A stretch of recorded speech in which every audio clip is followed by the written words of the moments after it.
Good morning, good afternoon, good evening. The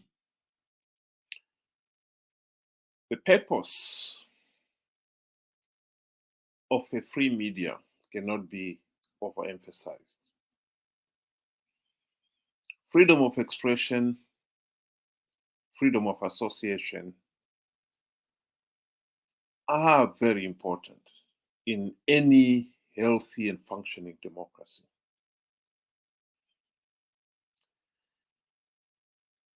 In the city-state of Athens, nearly 2,500 years ago, the citizen of that city-state could be elected into public office, be it a magistrate, equivalent of Minister of Home Affairs or Foreign Affairs. Anyone could be elected into those positions. They were elected by the citizens of Athens. And they'll carry out the functions of that office. And it was the citizens of Athens who held them to account. And if need be, remove them from office.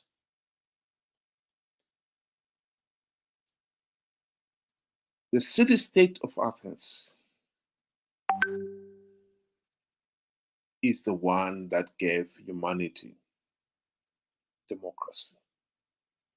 A government of the people, by the people, for the people. But those ancient Greeks realized that that system can only work if the said citizen is educated, informed, and diligent in holding those in public office to account. And today, we should hold free media, freedom of expression, freedom of association equally as the Greeks did.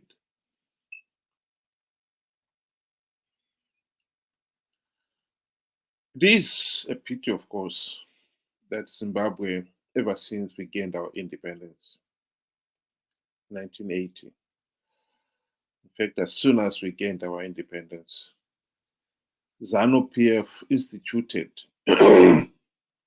this animal called Ministry of Information and Publicity, whose primary purpose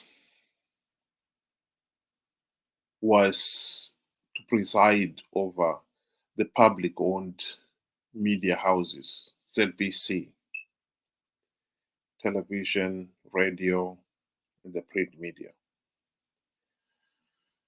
And those public-owned institutions have brainwashed the people of Zimbabwe these last 44 years. Because all they've ever done, instead of educating and informing the people, they've spoon-fed them propaganda and misinformation for the primary purpose of promoting Zanu PF and keeping Zanu PF in power at all costs. Yes, including the cost of the truth,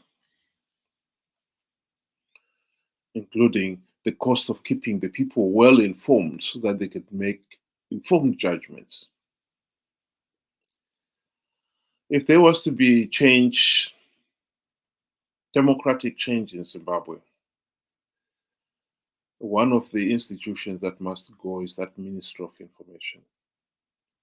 Why they call it Ministry of Information and not just call it Minister of Propaganda and be done with it, beggars belief. The tragedy, however, for Zimbabwe is that they've been very few private media, and you would think they would step into that role of educating the people. Alas, that has not happened. Some of the so-called private media have been spreading their own form of propaganda and brainwashing the people for the sake of promoting the agenda of the opposition. They have seen themselves as the media of the opposition. And instead of being the media for the citizen, to make sure that the citizen can hold those in positions of power to account. In this particular case, elected Zanu PF or opposition leaders, they are accountable to the people. And therefore, then the people must be the ones that the media should be serving. But alas, we've got private media that has been serving the opposition at the expense of keeping the public informed.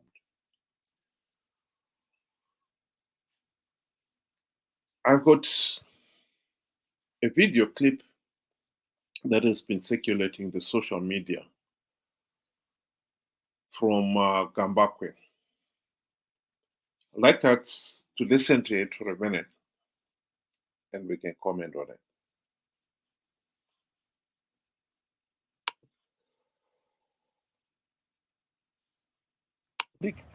Faces a challenge. It is a rogue nation amongst the states in the SADC, and the colleagues fail to point out those issues. We risk losing the respect that SADC has had.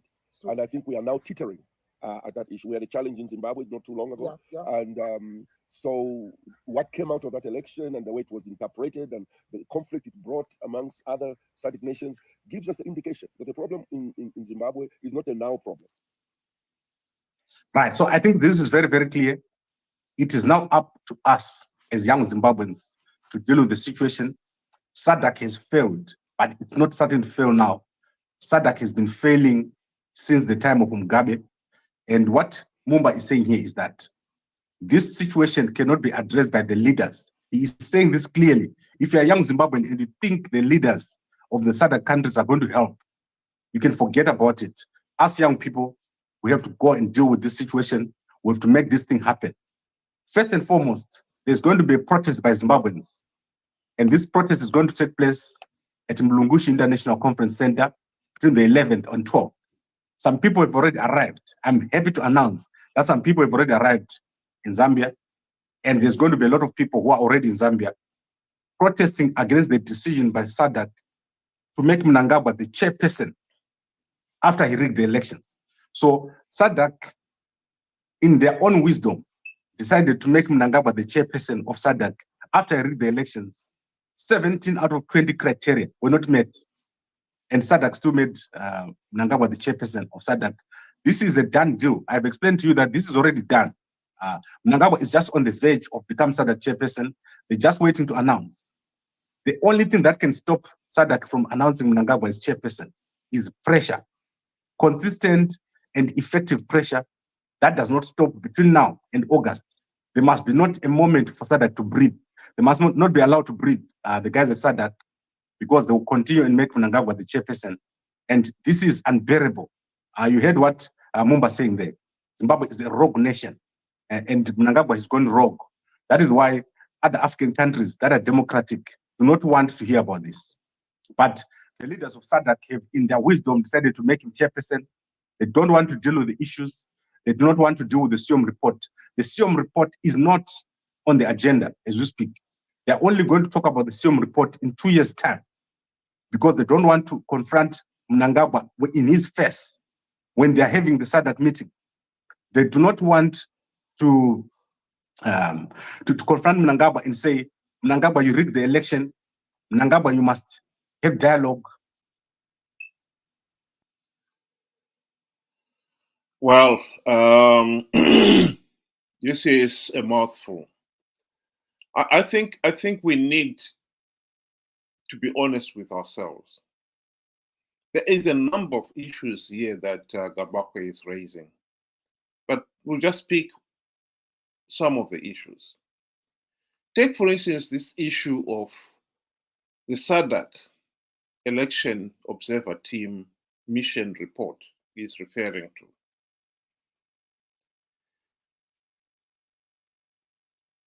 Dr. Nevas Mumba from Zambia, he was the chair of the SADC Observer Mission. And that is something that people must applaud SADC for coming up with that report. And in this particular case, it wasn't a Zambia report. It was a SADC. He was only chairing the a body of SADC, and he was doing it on behalf of SADC. And the decision what to do with the SADC report was not Zambia's alone. It was made by SADC as an organization.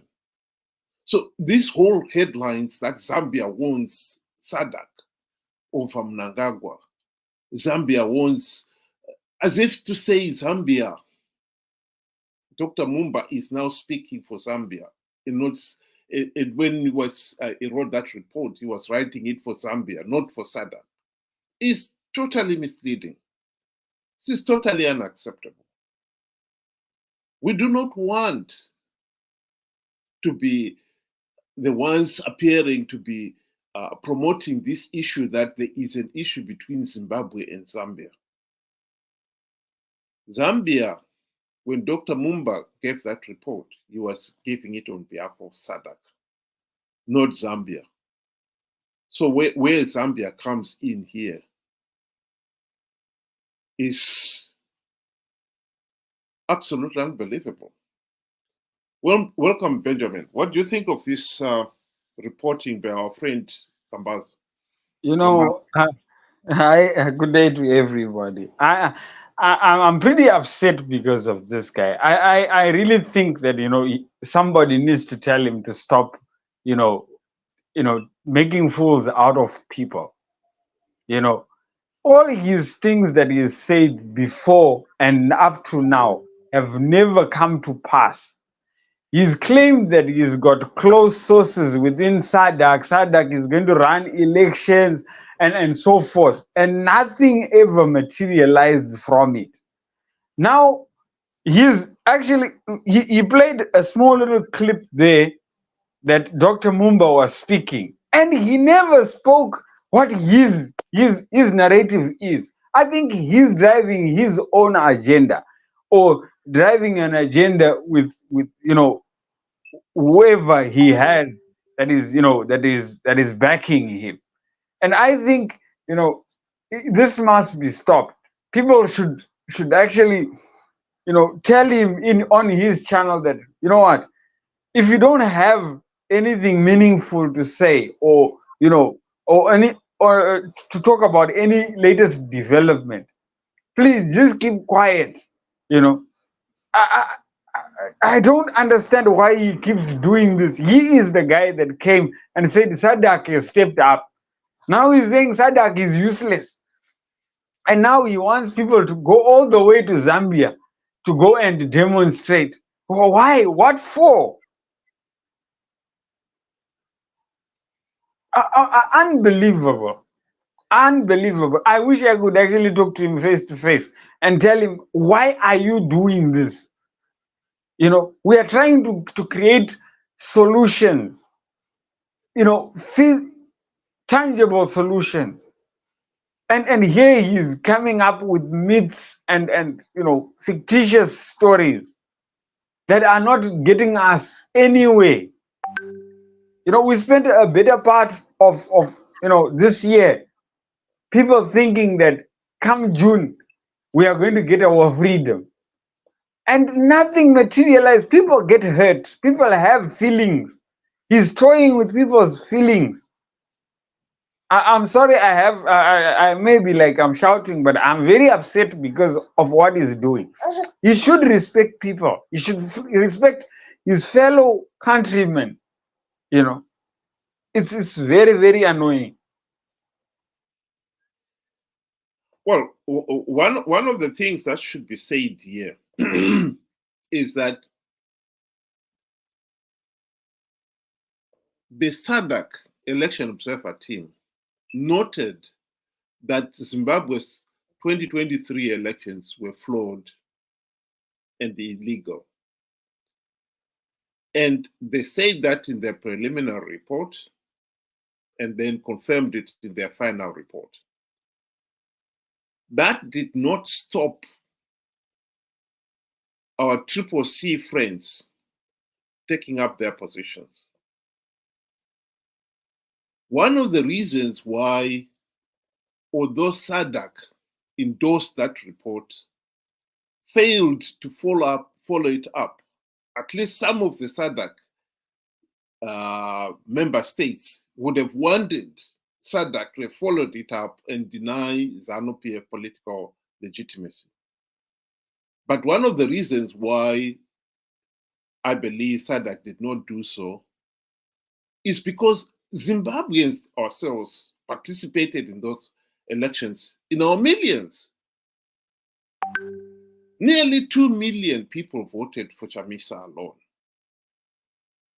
And from Nangagwa, just over 1 million, over 2 million.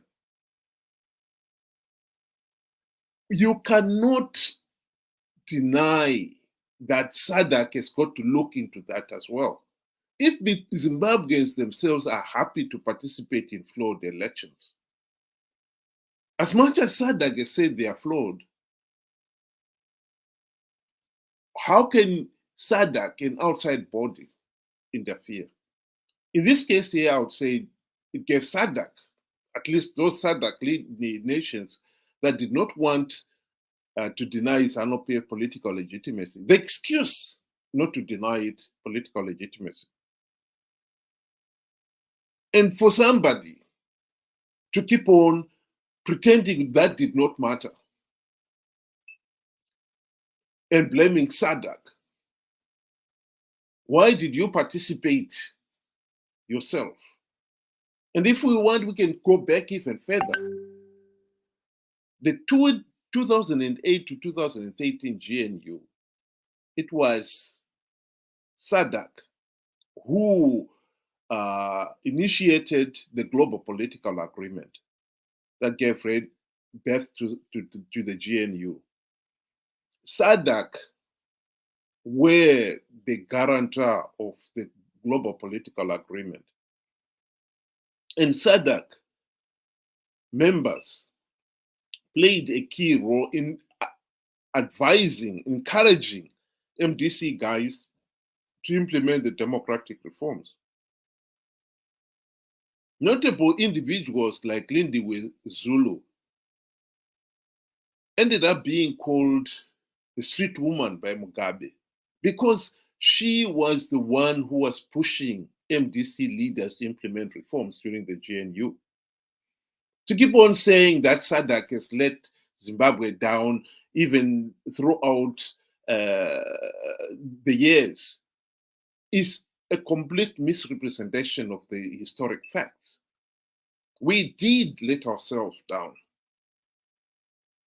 The people our friend here is promoting and trying to pretend that they are squeaky clean are the ones who were in the GNU. They failed to implement even one token reform. They're the ones who participated in 2023 elections. And Chamisa himself is the one who lied to the people saying I have plugged all the vote-taking loopholes for no other reason other than to con people to participate in those flawed elections. He has never taken him to task. So when we are going to Zambia, or in August, there are talks of there will be demonstrations during the SADC meeting in Zimbabwe.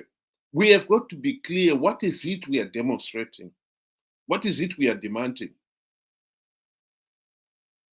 To demand that SADC should not give Mnangagwa chairmanship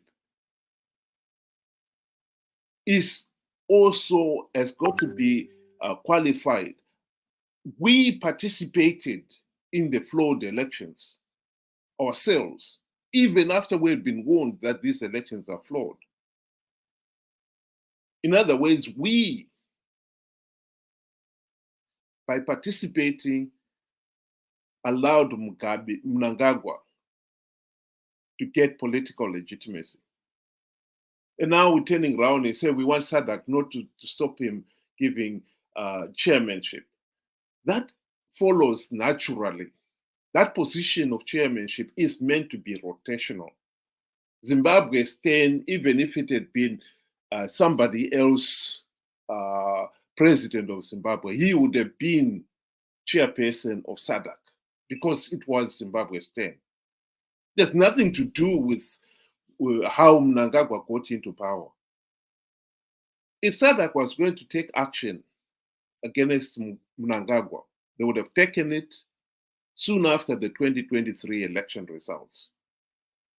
That report was damning enough.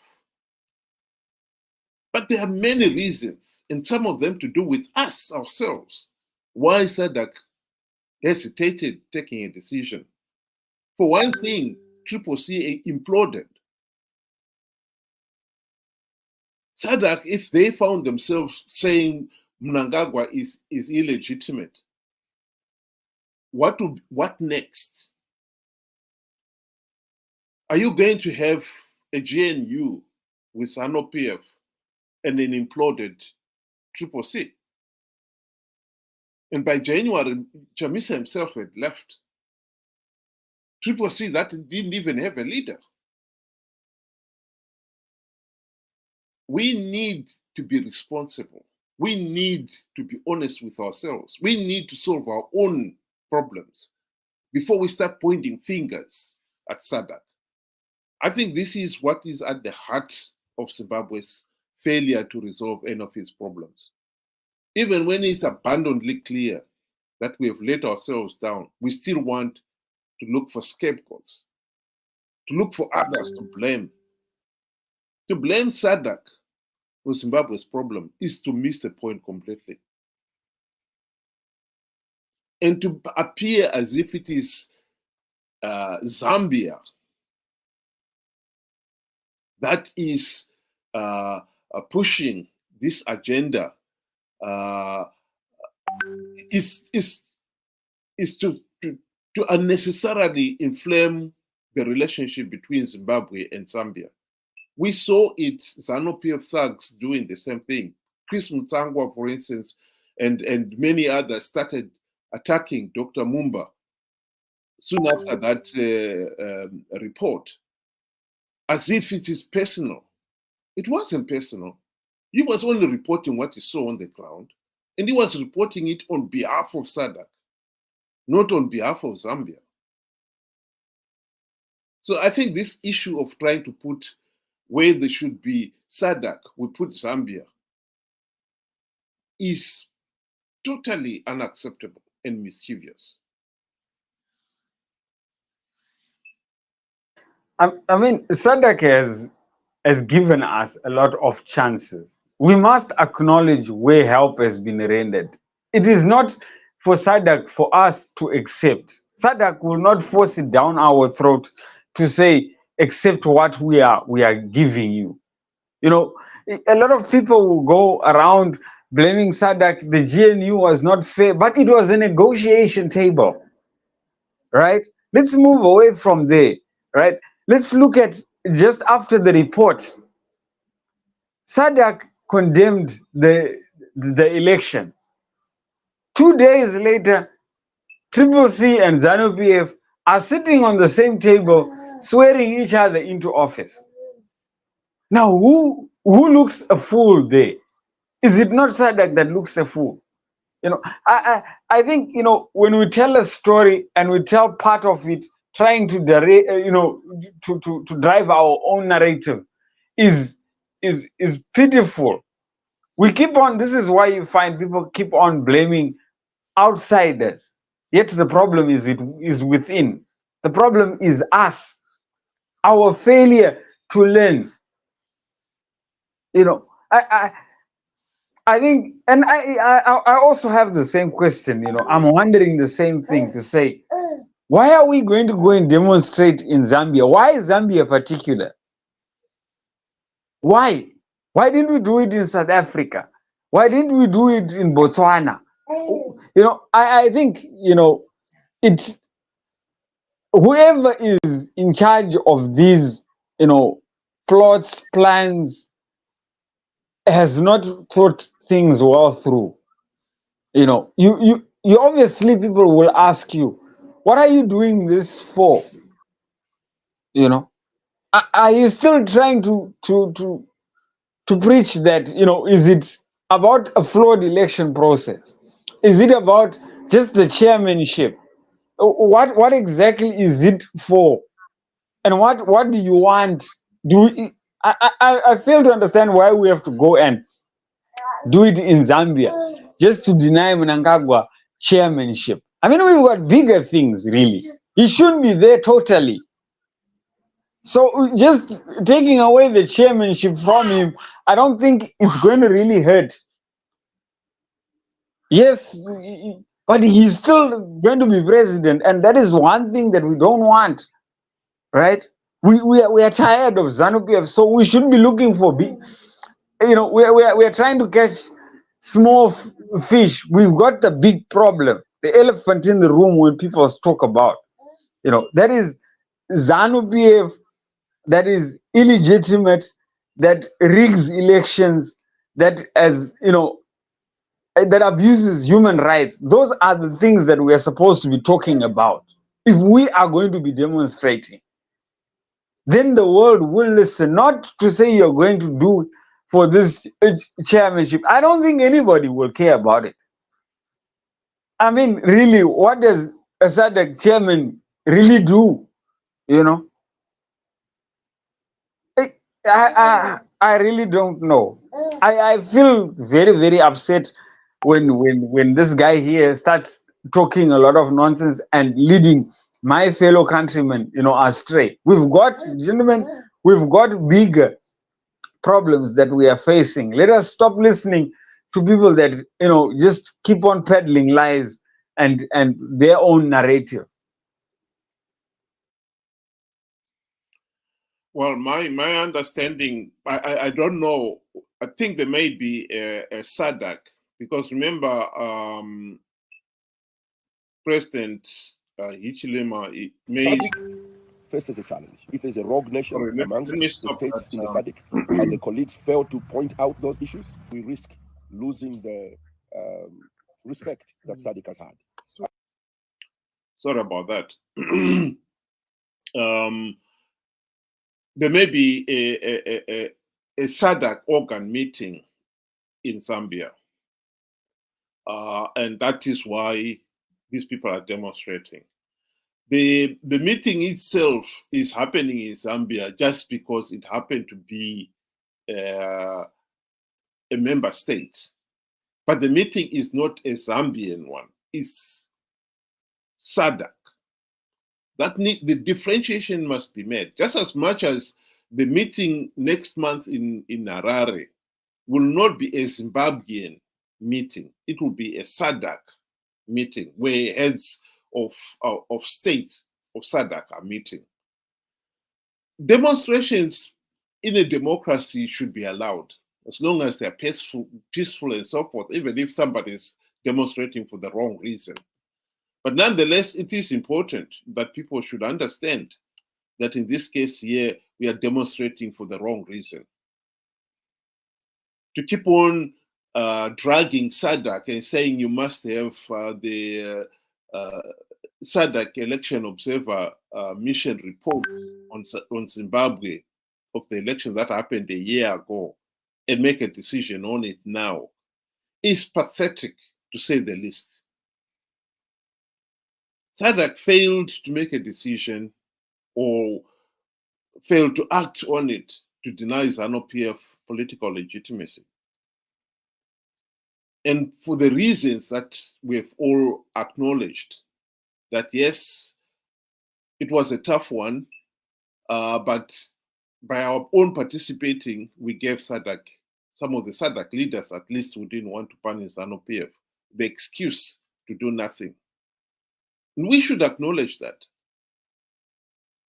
So in this particular case, we should allow SADC to move on. To keep on dragging the same issue is pathetic, to say the least. This is an individual who clearly has got his own agenda. This issue that Chamisa is the elected president and there must be, SADC should step in and get Chamisa inaugurated, is to say the least childish. This is the same Chamisa who said he had plugged all the vote rigging loopholes. And SADC election team observed all these flaws and illegitimacies, irregularities in the electoral process. He was lying. He didn't plug any of those loopholes. So I think we are just wasting our time here. And it is, of course, annoying that, like you correctly said, here is an individual who keeps lying to the people of Zimbabwe about this is going to happen, and then you find nothing ever happens. SADC is going to do this. Yes, I've got it on reliable information and so forth.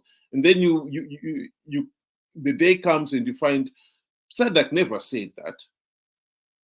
So I think this is a problem. But I wanted to conclude by focusing on what Dr. Mumba said about Zimbabwe's elections and the way forward.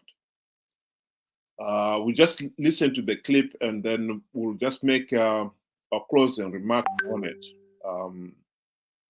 Just listen to it. Well, thank you so much. First of all, let me be clear that the changing of any dynamic or situation in any of our African countries is a preserve of the citizens of that country, in this case, the Zimbabwean people. An election observation team goes there to support the process by observing and being able to release a statement of our observations that, for instance, in Zimbabwe, we raised several issues of transparency and also the independence of the Electoral Commission and things which happen in many other countries, But at the end of the day, once we produce the report and make it available to the Zimbabwean authorities and eventually to the Zimbabwean people, it really remains the preserve of the Zimbabwean people to fight for the freedoms that they need themselves and to correct those issues that have been observed. The reason why we have multiple observation missions is to ensure that, there is a comparison, taking place between the SADC report and the European Union report, the African Union report. And then they can see that those issues that repeat themselves in all these reports, it's up to the Zimbabwean people. And this is where I appeal to all political leaders, not only in Zimbabwe, especially the elections that are coming in Mozambique, that are coming in South Africa, in DRC. We have to make up our minds that, look, at the end of the day, once the people in the country are given an opportunity to monitor the elections, because they also monitor, it starts not during the day of the elections. They must make sure that the constitutional lacunas that can affect a good election are dealt with months before the election. And they must fight to ensure that there's a level playing field. They should never wait for the time when the election is taking place. They must also insist that the electoral commissions and the governments in those countries abide by international norms in holding democratic elections. And this fight must be more vicious before the election comes. So to reiterate what you were saying there is we should be focusing on making sure that 2028 elections are free, fair, and credible. At the present moment, we are not doing that at all. The opposition is not doing anything along those lines. And we, the people, instead of pressuring the opposition and saying to them, we must make sure that the reforms are implemented, we are not doing so. Instead, we are spending time organizing these demonstrations against SADC, blaming SADC for our own failings. The SADC Election Observer Mission report of 2023 makes it very clear. They were only restating things that had been said by other observers, like the European Union, Zimbabwe needs to implement democratic reforms if you are going to have free, fair, and credible elections. CCC participated in last year's elections without even one token reform implemented.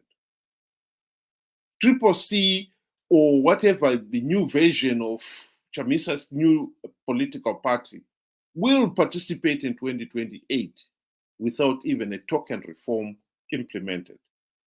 All these demonstrations are just time wasting, dragging away the time, wasting away the time while we get to 2028.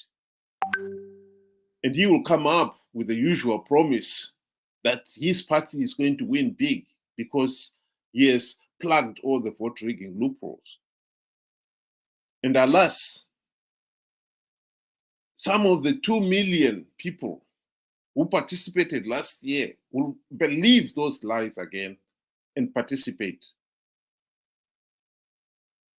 Even if SADC realizes the election, in fact, in this case, even if they had the courage to come up with an identical report saying those election processes were flawed, to deny Zanu PF political legitimacy in 2028 will equally be difficult if Zimbabweans participate in their millions in those flawed elections.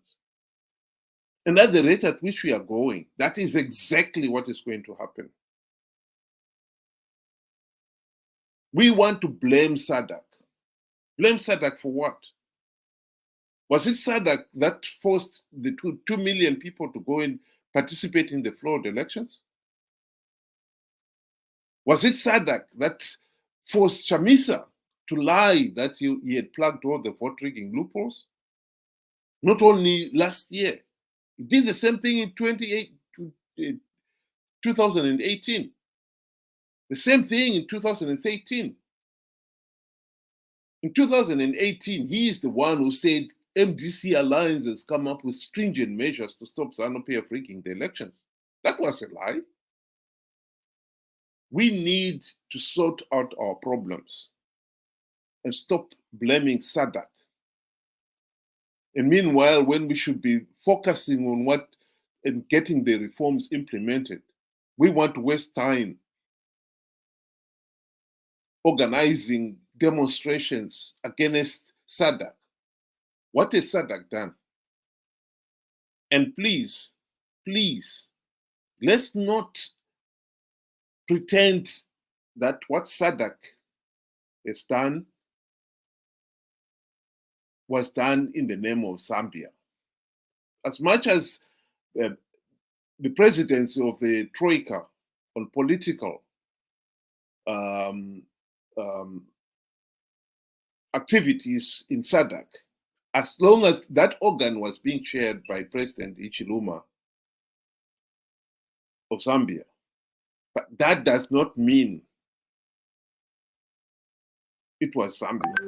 He was acting, and those decisions were made by SADC.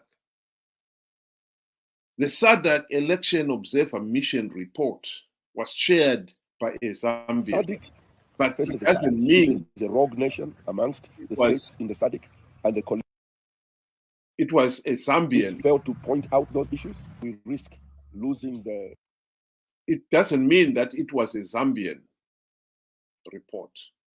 That point must be made abundantly clear. And we cannot keep on having this issue for political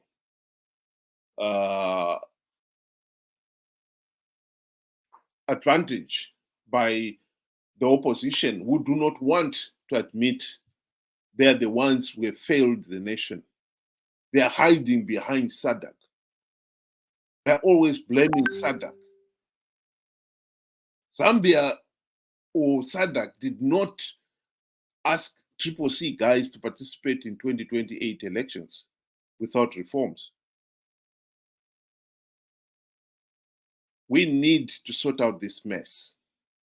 And it is totally unacceptable to keep blaming other people for our own problems. Thank you very much. Ben, I don't know whether you want to give your closing remarks on that one. In closing, I would just say I think what Dr. Mumba said there is perfectly loud and clear. That the fight should start now to have our our elections free and fair by the time we get to 2008. The fight should start now, and it should be more vicious. That's what he said. It should be more vicious now more than ever. So this here where you are finding, what Mr. Gambakwe is talking about, and I think he is driving the people away from the main agenda. Our focus shouldn't be on all these petty, side shows. The show is on reforms. Once we get those right, once we get those implemented, I think by 2028, our problem would be over. And like he said, the fight is now more than ever. I would just leave it at that. Thank you. Thank you very much, Benjamin.